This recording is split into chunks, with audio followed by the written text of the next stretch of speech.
Hare Krishna. You sang Jai Radha Madhava, right? Oh, okay. I thought you did. Okay. All right.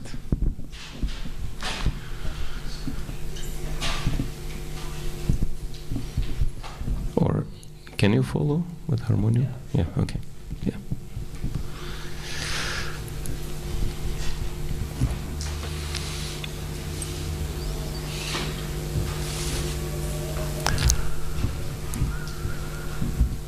Jaya Radha Madhava Kunja Bihari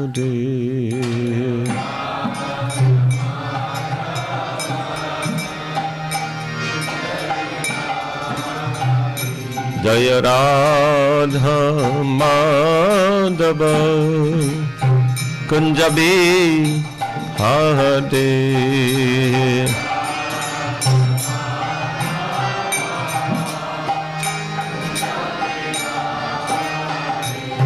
Gopi Jana Vallabha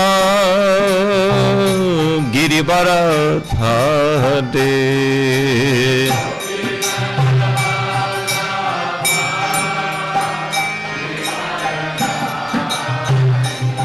Gopi Jana Vallabha Girivardhari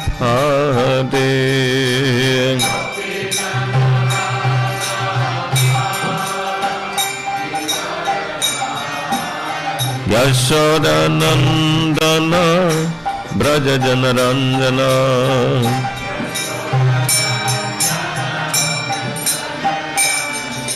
Yashoda Nandana Braja Janaranjana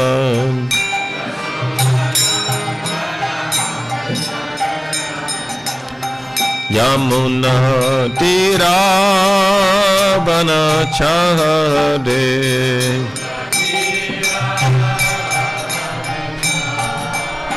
Yamuna Tira Banachare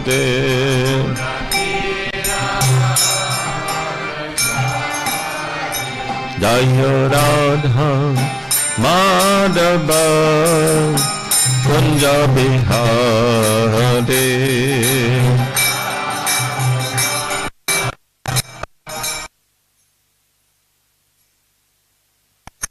Jaya Radha Madhava Kunja Bihari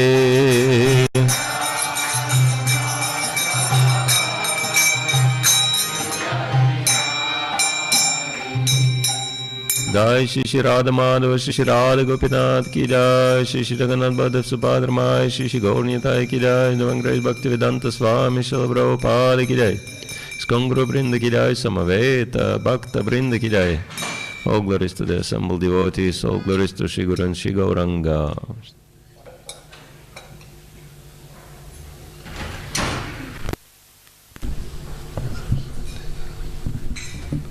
Hare Krishna. So, I'm glad that today you got a double treat.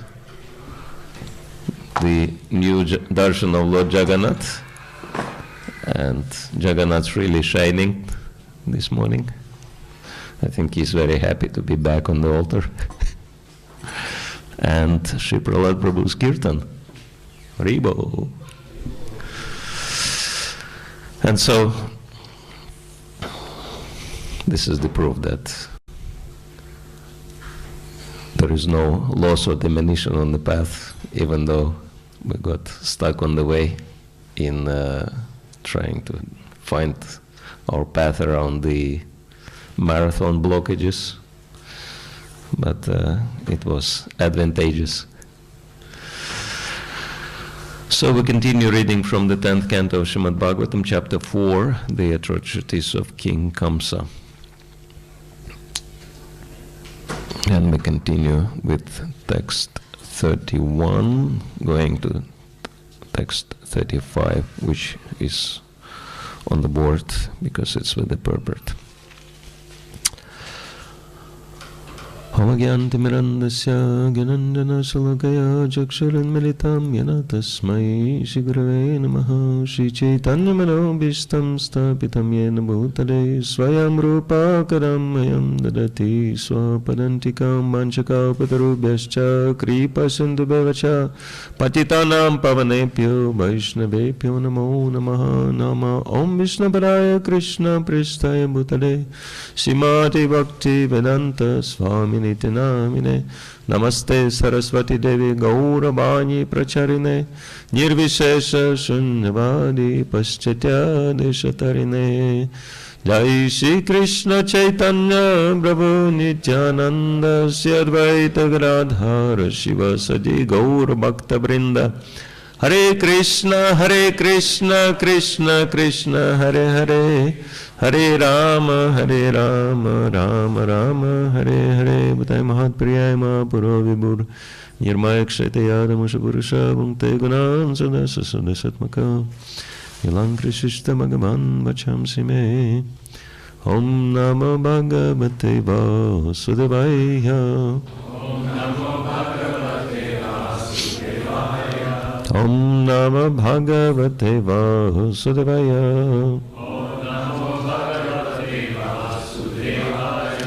Om Namo Bhagavate Vasudevaya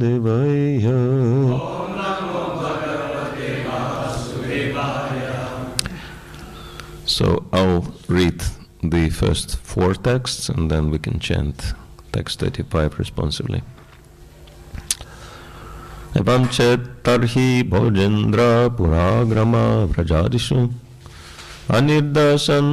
nirdashamscha hanishyamo dyavaishishun.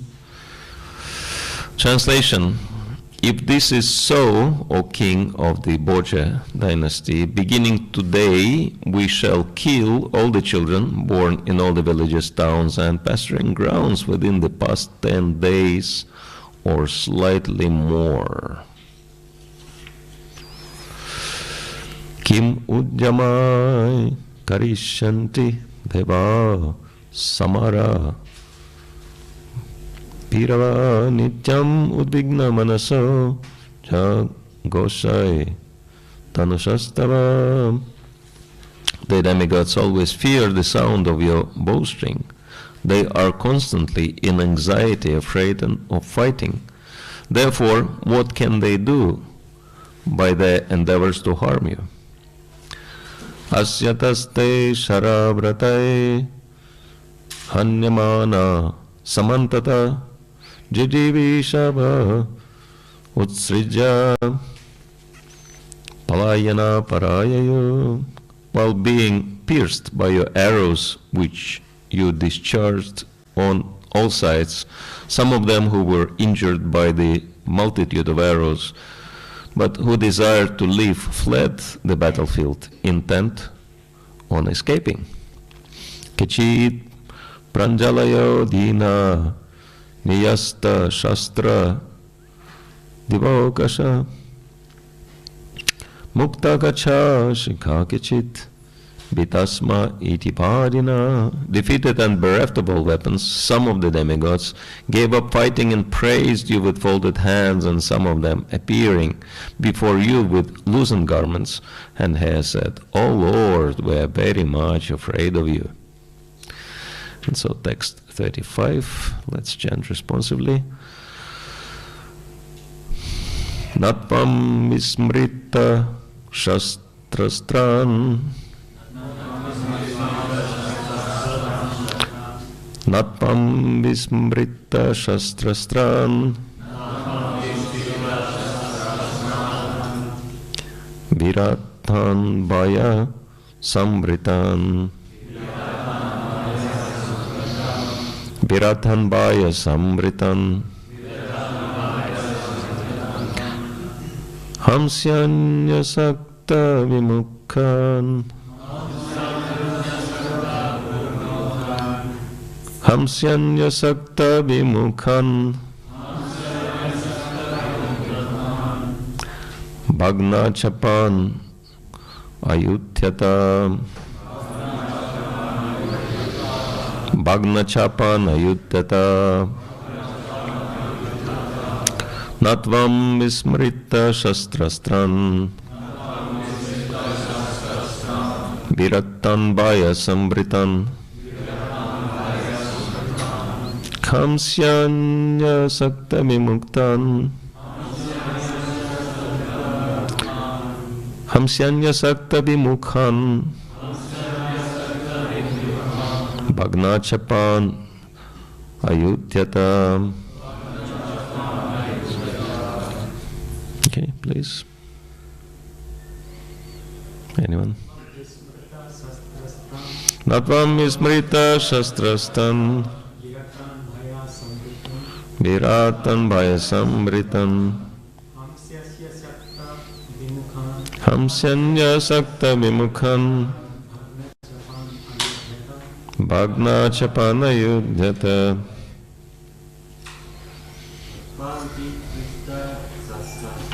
Natvam vismrita shastrasam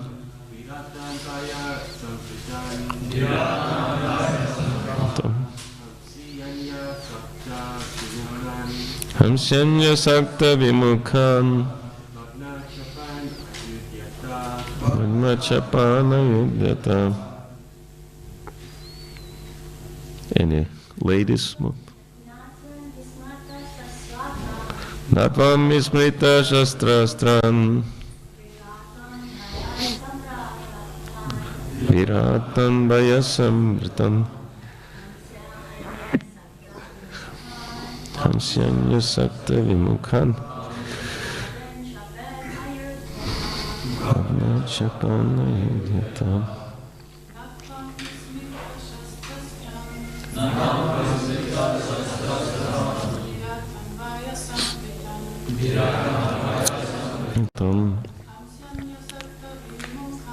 Hamsyanya sakta vimukhan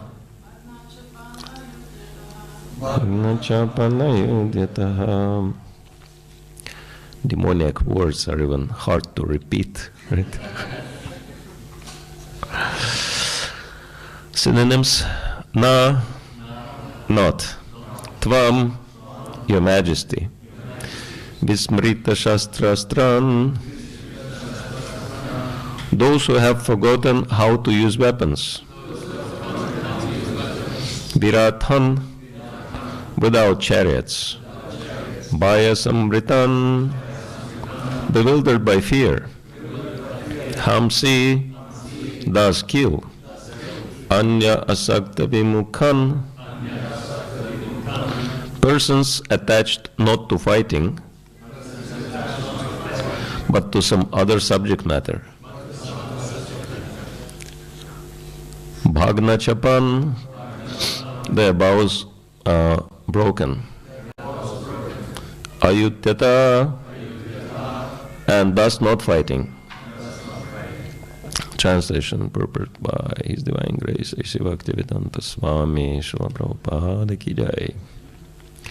When the demigods are bereft of their chariots, when they forget how to use weapons, when they are fearful or attached to something other than fighting, or when their bows are broken and they have thus lost the ability to fight, Your Majesty does not kill them.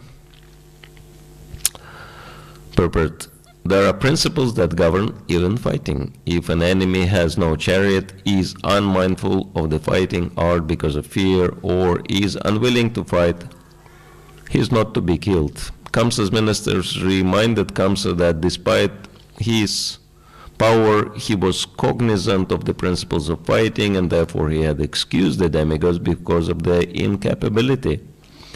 But the present emergency, the minister said, is not intended for such mercy or military etiquette. Now you should prepare to fight under any circumstances. Thus they advised Kamsa to give up the traditional etiquette in fighting and chastise the enemy at any cost. And so taking into consideration that the enemy were infants. That was really embarrassing, right? But it is very interesting that even demons in Vedic culture followed some etiquette. But we can see the difference between divine and demoniac personalities, that demons follow etiquette very superficially, but when it comes to their own, to defend their own interests, they give it up, and they do anything and everything for their own sake. So Kamsa was advised by his demoniac ministers that he should massacre infants. And interesting parallels with biblical story of Jesus' appearance. The demoniac king back then ordered to do the same thing. And so we can see that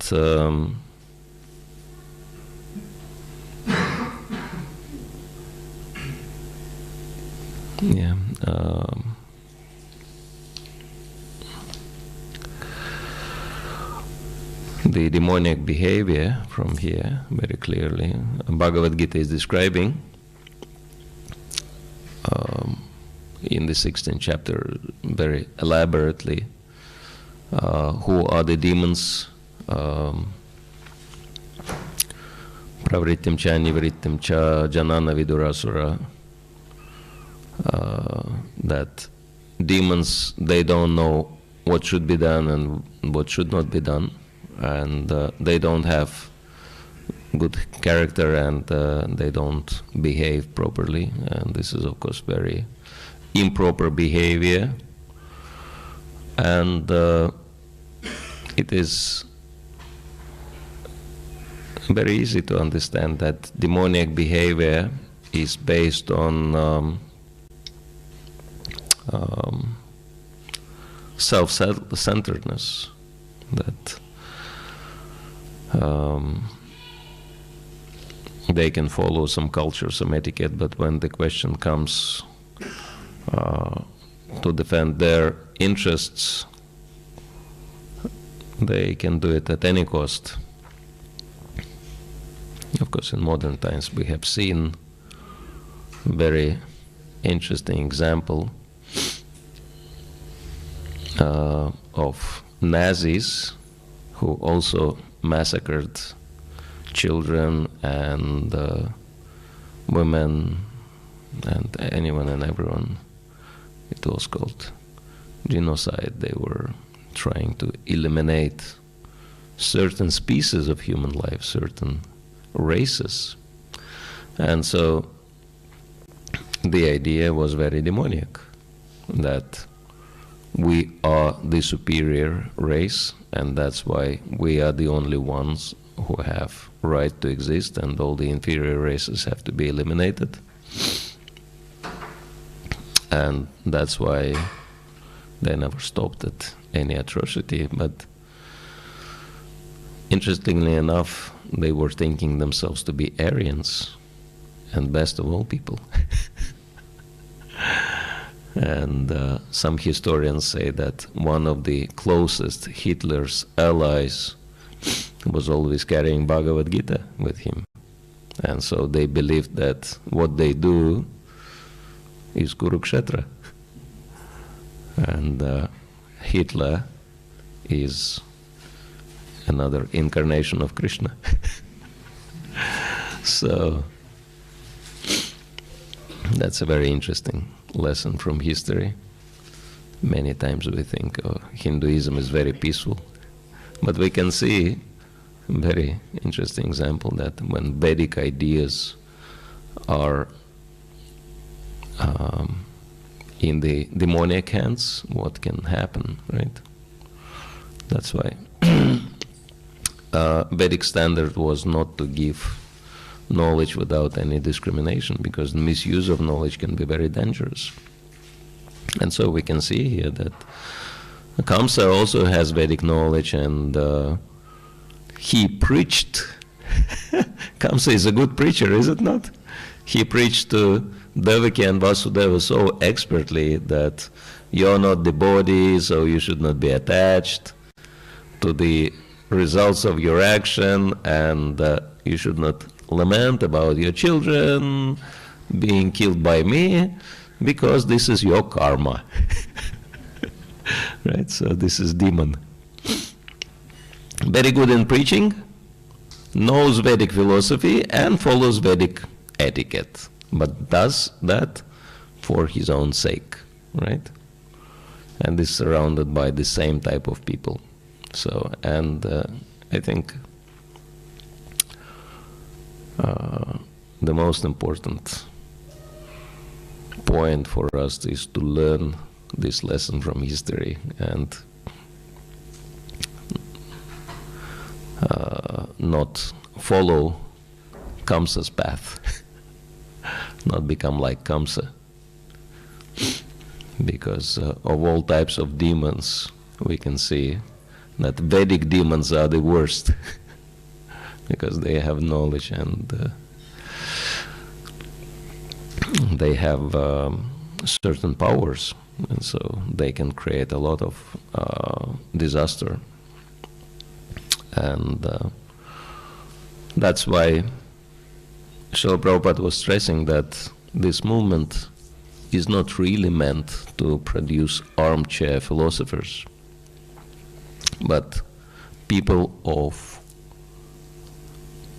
character, of the best character. And that's why when we speak about devotional service and being devotee, and how do we discriminate demon from devotee? Is it by sari or dhoti?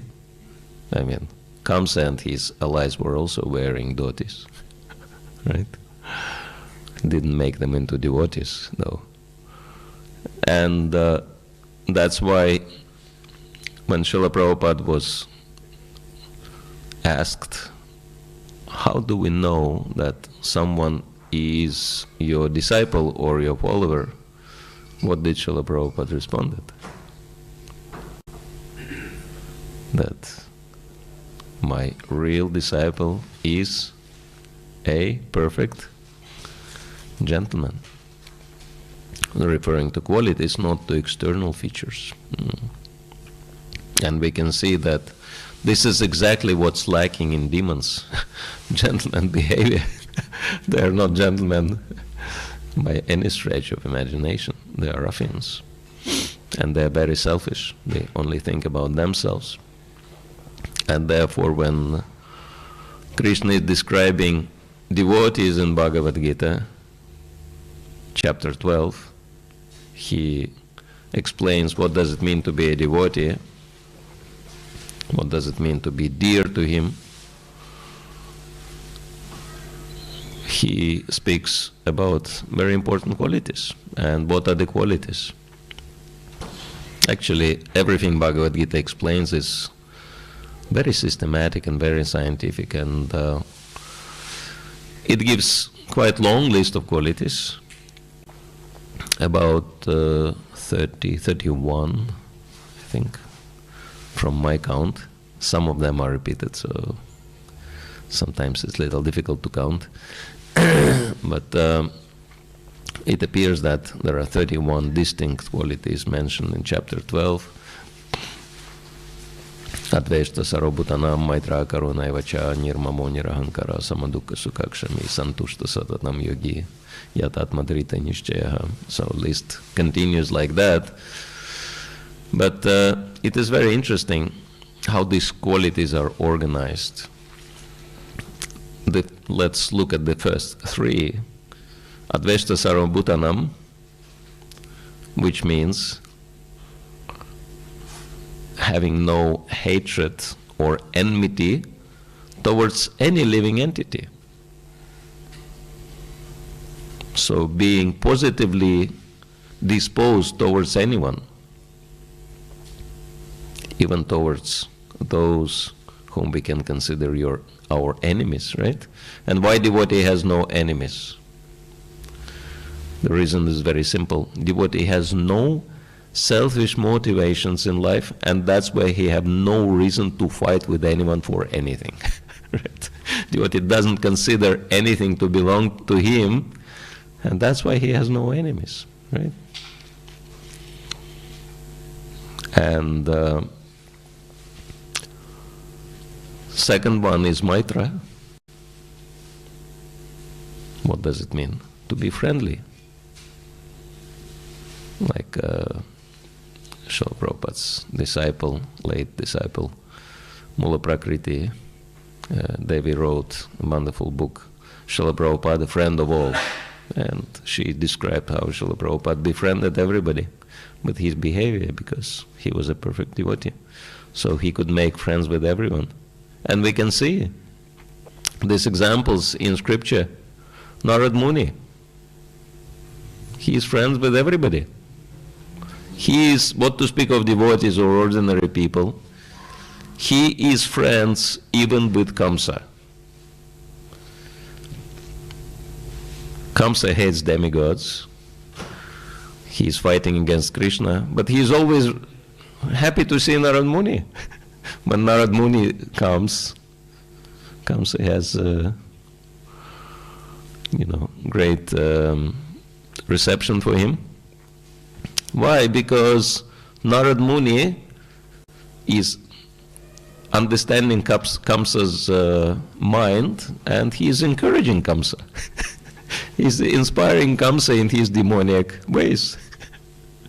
Sometimes we read those passages where Narad Muni tells Kamsa, why did you stop to kill those children? No, you should, Kamsa actually didn't want to kill the first 7 children, right? He was only intended on killing the 8th child. But why did he start killing all the children? Because of Narad Muni. Narad Muni came and he said, why do you want to take risks? You better kill all the children. And so, if we wouldn't have purpose of Srila Prabhupada and the Acharyas, we could think, oh, Narad Muni is in Maya. He took the side of the demon. No, Narad Muni is not in Maya. Well, in one way he is, but he is in Yoga Maya. He is under the influence of Lila Shakti energy of the Supreme Lord, and that's why he knows to accelerate Krishna's appearance, Kamsa has to do as much atrocities as possible. So he's encouraging Kamsa, know that your role in life is demon. Why do you want to act in the right way? So continue with your demoniac behavior. And then we'll see Krishna arriving and killing you. Of course, he doesn't tell that to Kamsa, but this is what Narad Muni is thinking.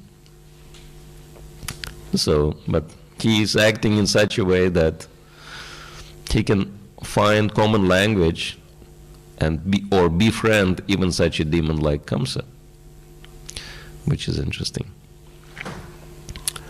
Why? Because devotee does not perceive anyone as friend or enemy. He perceives everybody as players in Krishna's pastimes. That's all. And so that's why he's very positively disposed towards everyone. One philosopher said, this world is a tragedy for those who feel and a comedy for those who think. If you think carefully about what's going on in this world, it's a comedy, right? Means that we're wearing these, what do you call them? Bags with bones on ourselves, and think this is that's me, and we become really serious about it. And so this could be one reason why Krishna is always smiling, standing on the altar, watching this ongoing comedy, which is called material world. And so if we are Krishna conscious, as confirmation, if we are Krishna conscious, then we won't be worried about anything. Rather, we will see that this material world is pure comedy, right? And so,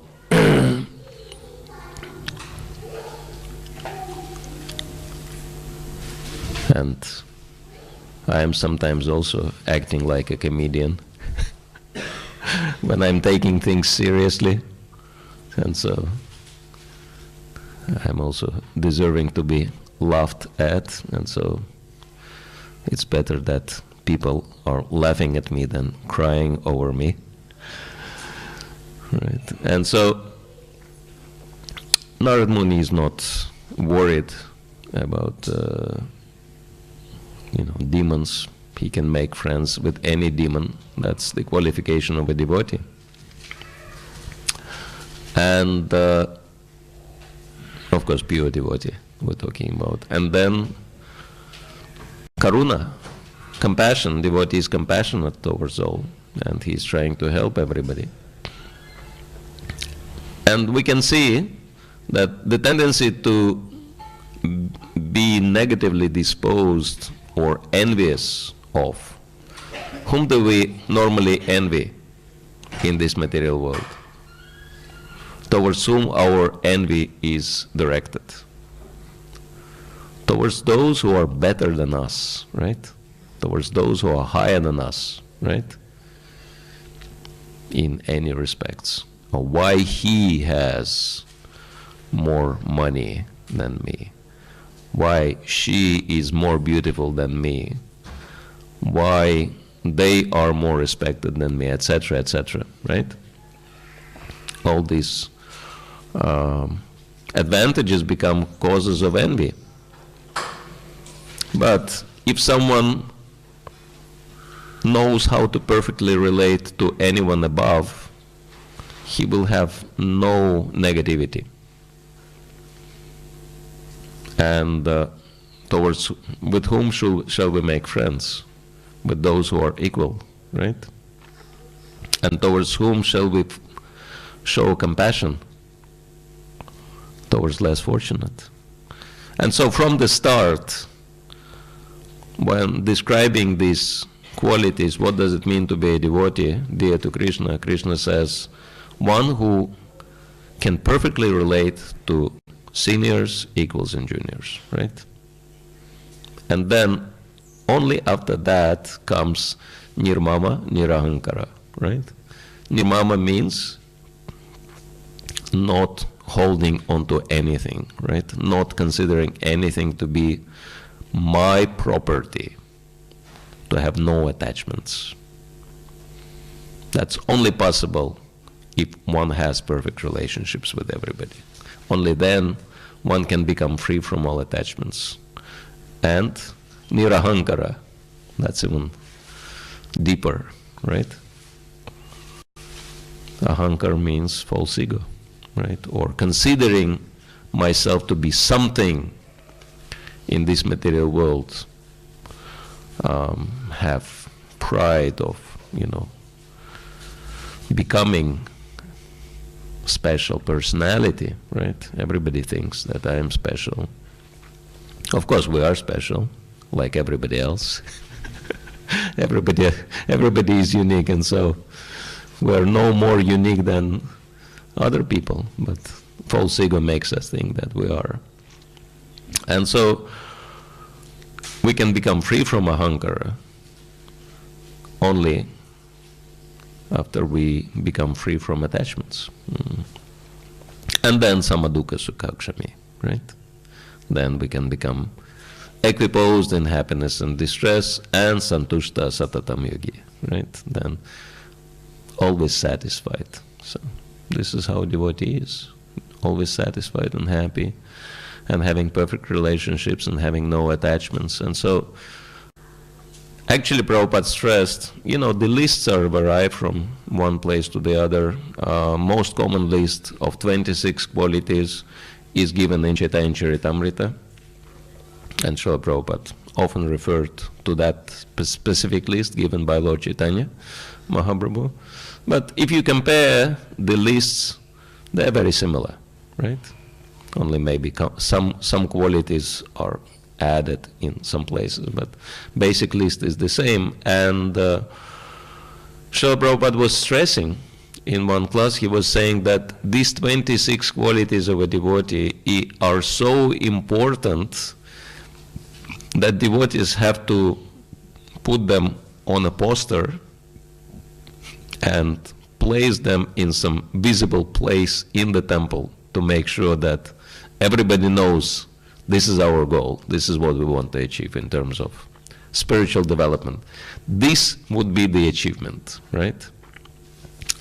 Not name and fame, position, or any type of acquisition, that these qualities would be the real proof that we become devotees. And so we can see what Bhagavatam shows, that devotees, whenever devotees are described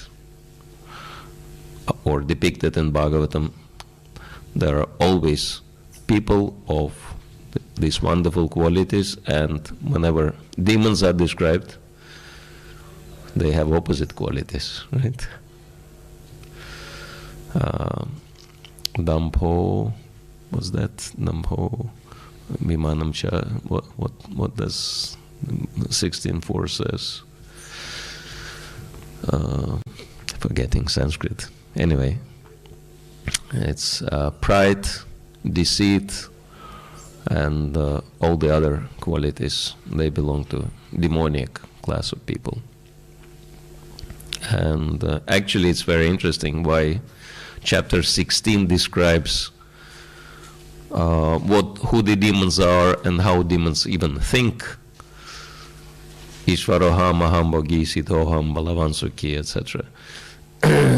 It's in such great details because it's very relevant to the material world, because material world is the place for demons. And if we come across someone who is not a demon,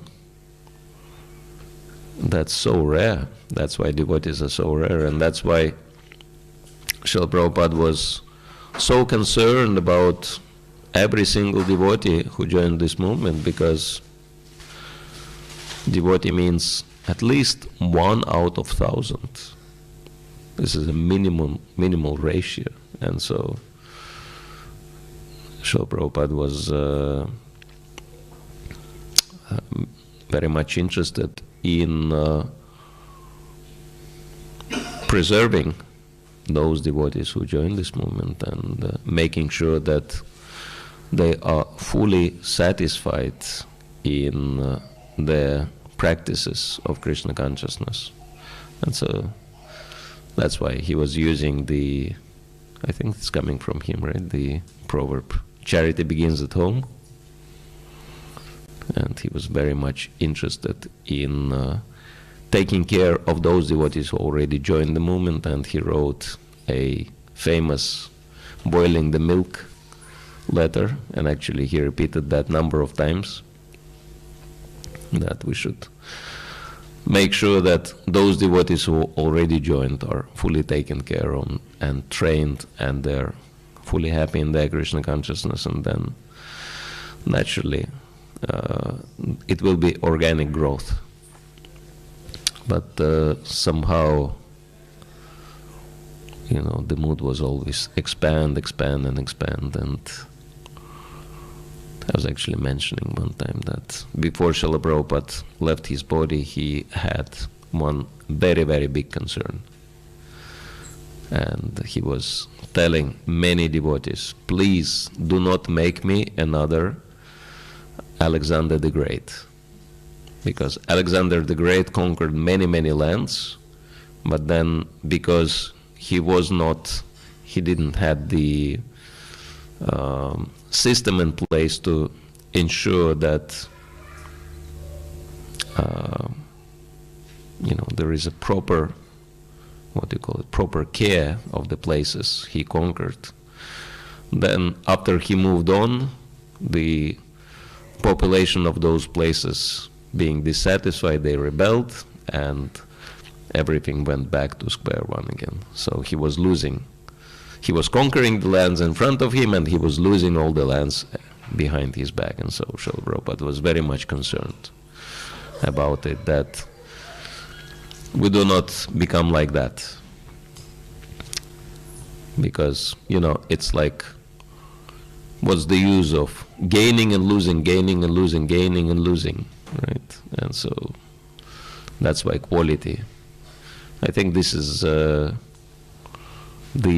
word we should always meditate on. Quality of everything. Not so much quantity.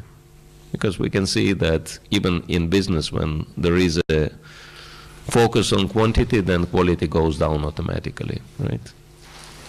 But when there is a focus on quality, then everyone becomes interested, everyone appreciates, and so I think quality is one word we can safely focus on in terms of our spiritual practices to ensure that we do not fall into the trap of material energy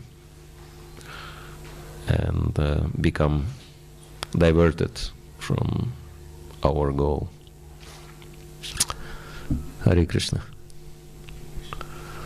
I didn't want to speak for too long, but if any devotees are interested in the subject, and you can contribute whatever you think about it. We have Sri Prahlad Prabhu, Vijay Gopikar Prabhu, other senior Vaishnavas here. So if you like to say something about it, you're very welcome. I'm sure Sri Prahlad Prabhu has. Bringing those verses from the 12th chapter to our attention of the parallel, the 26 qualities. That was very helpful. Thank you. Thank you. But anything you want to add? Okay. All right. Anyone wants to? Yes, Vijay Gopikar Prabhu. Question. You mentioned the distinction between a demon and a devotee. Now, what criteria to use? A gentleman is a very broad term. Somebody is a perfect gentleman. Broad term. See, someone like Rasayan, for example, he worshipped even Shankar, he worshipped Vishnu. He considered a demon. Yes. Many principles they followed to a large extent. Yes. What is the line that distinguishes the devotee and demon? Very good question. What's the line which distinguishes demon from devotee? Because even devotees in Vedic times were following Vedic culture to a great extent, but still they were demons. Demons were following Vedic culture. Still they were demons. And one time Srila Prabhupada saw a businessman who came to Radhakund, and he pointed at him and he said, the difference between, and he was, doing his puja and all, and he said the difference between us and him, that he is serving Krishna to get benefits from Radharani, but we are serving Radharani to please Krishna. We're using, we serve Radharani to please Krishna. It's like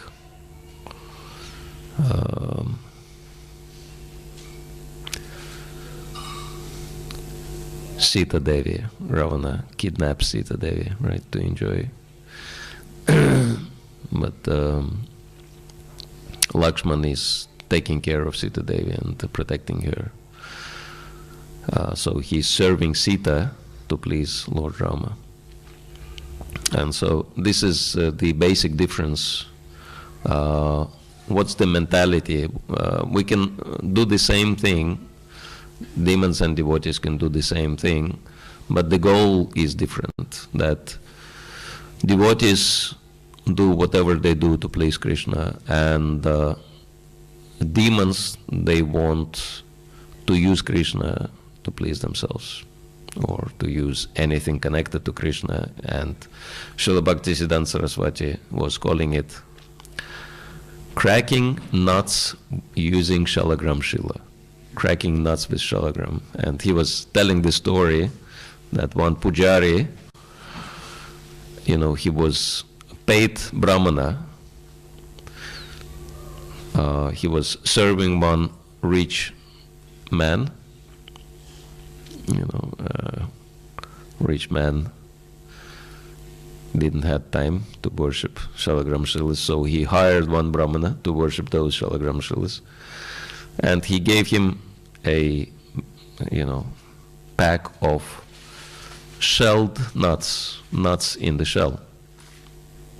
And this brahmana was offering those nuts, and he was thinking, these nuts look very nice, but I'll have to give these nuts to the landlord, but I want to have some nuts for myself. There will be no opportunity to try these nuts once I come off the altar, so I should try some nuts right here on the altar. And so how do I crack those nuts? So he couldn't find anything to crack the nuts with, but he found the solution. He took one Shalagram Shila and started cracking nuts with the Shalagram. Right? So this is what we're talking about. This is the junction, right? When we start doing things for ourselves, this is material consciousness. But when we do it for Krishna, this is devotion. And of course, material consciousness, if it is unchecked, can lead to demoniac behavior. Thank you. Anyone else? Yes.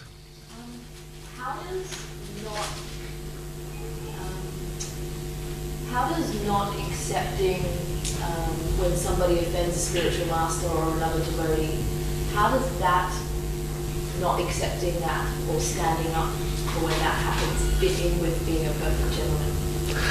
Yeah, how not accepting offensive behavior towards spiritual master or Krishna or Vaishnavas fits with the gentleman behavior. Well,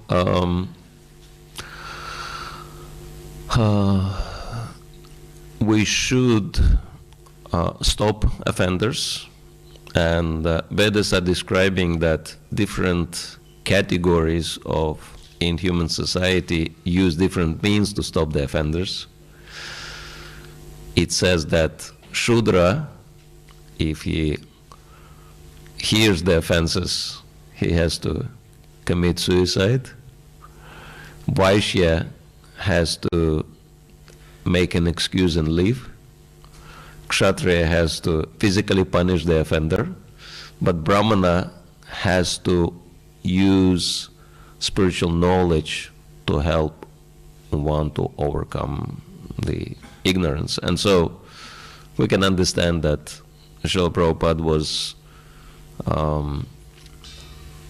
aiming at making Brahmanas through creation of ISKCON, right? And so that's why Brahmana approach is the best one. And it's always there, and actually it's a very good question, because sometimes you come across these kind of things, criticism and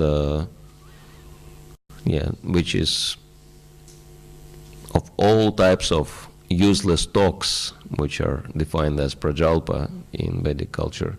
Bhaktivinoda Thakur considers that to be the worst of all kind of prajalpas, criticizing spiritual masters, Vaishnavas, etc. And if someone is junior enough and we have kind of trustworthy relationships, we could tell him that, no, this is not a good thing, you should not criticize, etc. But unfortunately, many times, those people whom we come across, they would not listen to us if we tell them not to do that, right? If we try to correct them, they would not accept the correction, right? So what to do? This is $1 million question. Anybody wants to know the answer? How to deal with such circumstances? Yes? Okay. So, first thing is to understand why people do that. And it's just a sheer ignorance. They do not accept responsibility, they act irresponsibly because, criticizing and blaspheming, what are you going to achieve by that? Okay, you will assassinate someone's character, right? Will that help in development of your Krishna consciousness or other people's Krishna consciousness, etc.? No, it definitely won't. And so this irresponsible behavior is based on ignorance, and ignorance means I do something, but I do not think about the consequences of my action, right? For myself and for others. And so that's why the best way to help people to help themselves is by asking them lead questions, asking them clarifying questions. And so the best type of question, which can be rephrased in any way according to the circumstances, but this is like the principal question.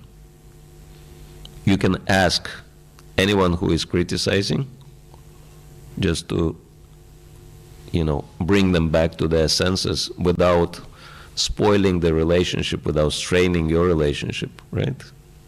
Because if you try to correct someone who is not willing to be corrected, the only thing you will achieve is to destroy a relationship. You will not achieve any results with that person, right? Because that person is already stuck in one's, perceptions. But how do you change perceptions? By pointing out at the fact that one should be more responsible. And the best lead question to help one wake up is, so what is your plan of action? What are you planning to do? Right?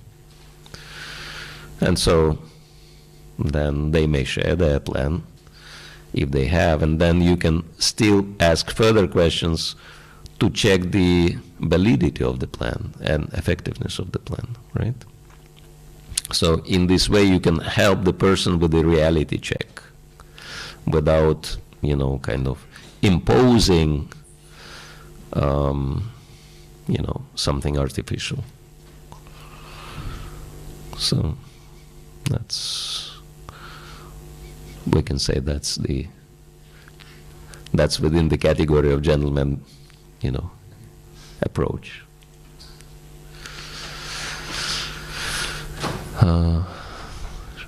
Shipralad knows many of those tips and tricks by being qualified psychologist.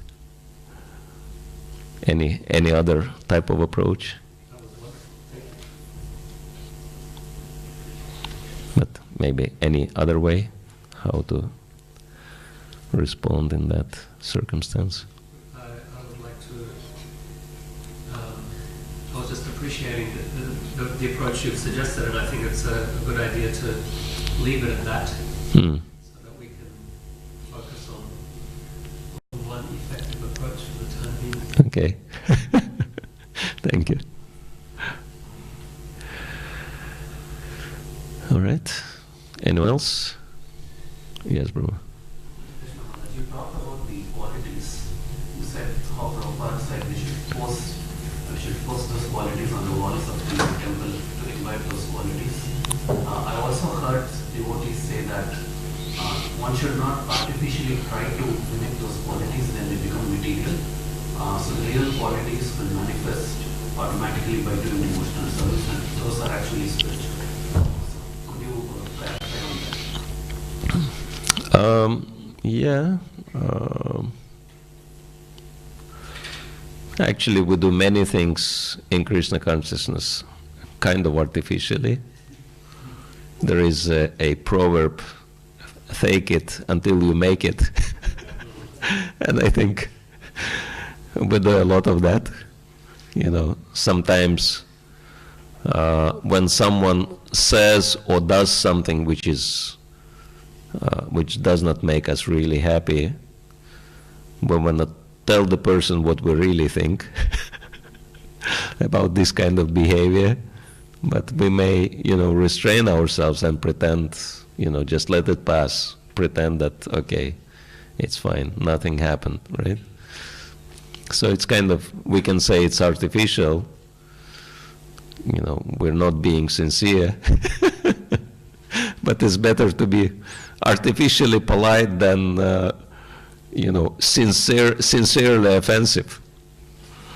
And so in that way, we can understand that even if we artificially try to follow the principles connected to those qualities, then naturally act in, under the influence of the modes, of the lower modes.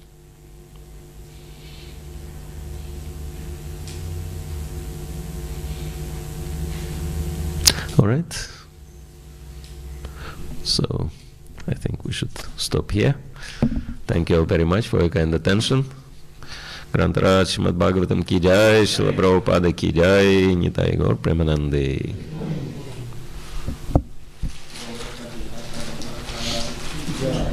Samaveta Bhakta Vrinda ki jai.